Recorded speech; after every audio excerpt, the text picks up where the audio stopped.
ഒരാഴ്ച മുമ്പ് ബി.ജെ.പിയിൽ ചേർന്ന യൂത്ത് കോൺഗ്രസ് സംസ്ഥാന സെക്രട്ടറി താൻ ബി.ജെ.പിയിൽ ചേർന്നിട്ടേയില്ല എന്ന വാദവുമായി എത്തിയിരിക്കുന്നു.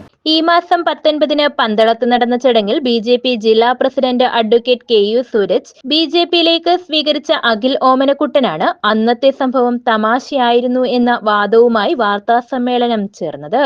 ഈ മാസം 19-ന് ദേശീയതയിലേക്ക് സ്വാഗതം എന്ന മുദ്രാവാക്യം വിളികളോടെ ബി.ജെ.പി പ്രവർത്തകർക്കൊപ്പം ബി.ജെ.പി ജില്ലാ പ്രസിഡന്റ് കാവിഷോൾ അണിയിച്ച് ബി.ജെ.പിയിലേക്ക് സ്വീകരിച്ച യൂത്ത് കോൺഗ്രസ് സംസ്ഥാന സെക്രട്ടറി അഖിൽ ഓമനക്കുട്ടൻ ഒരാഴ്ചയ്ക്ക് ശേഷം താനിപ്പോഴും കോൺഗ്രസുകാരനാണെന്നും യൂത്ത് കോൺഗ്രസ് സംസ്ഥാന സെക്രട്ടറി സ്ഥാനം രാജിവെച്ചിട്ടില്ലെന്നും അവകാശപ്പെട്ടാണ് പത്തനംതിട്ടയിൽ വാർത്താ സമ്മേളനം ചേർന്നത്.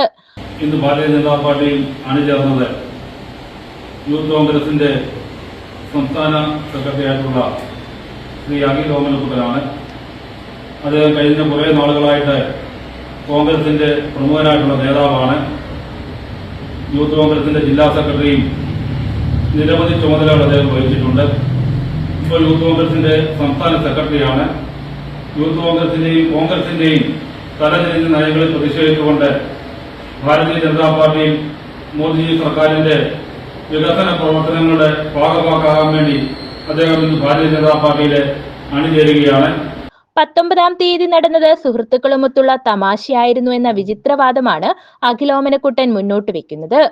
അന്നേ ദിവസം മാതാവിനെ ആശുപത്രിയിൽ കൊണ്ടുപോയ ശേഷം തിരികെ സ്വദേശമായ മല്ലപ്പള്ളിയിലെത്തിയപ്പോൾ ഒരു സുഹൃത്ത് പന്തളം വരെ പോകാൻ ക്ഷണിക്കുകയും അയാളുടെ കാറിൽ കയറി മറ്റ് ചില സുഹൃത്തുക്കൾക്കുമൊപ്പം പന്തളത്തെത്തുകയായിരുന്നു.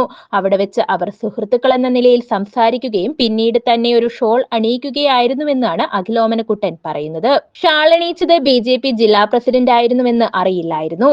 തന്റെ മുൻ തലമുറക്കാരും കോൺഗ്രസുകാരായിരുന്നുവെന്നും ഇനി കോൺഗ്രസുകാരനായി ജീവിച്ച് അങ്ങനെ മരിക്കാനാണ് ആഗ്രഹമെന്നും അദ്ദേഹം പറഞ്ഞു.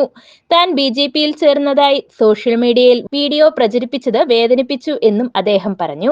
ആരും നിർബന്ധിച്ചോ ഭീഷണിപ്പെടുത്തിയോ അല്ല പന്തളത്തേക്ക് പോയതെന്നും താൻ യാത്രാപ്രിയനായതുകൊണ്ട് സുഹൃത്ത് വിളിച്ചപ്പോൾ ഒപ്പം പോയതാണെന്നും ആരും നിർബന്ധിക്കുകയോ ഭീഷണിപ്പെടുത്തുകയോ ചെയ്തിട്ടില്ലെന്നും അദ്ദേഹം വാർത്താ സമ്മേളനത്തിൽ പറഞ്ഞു.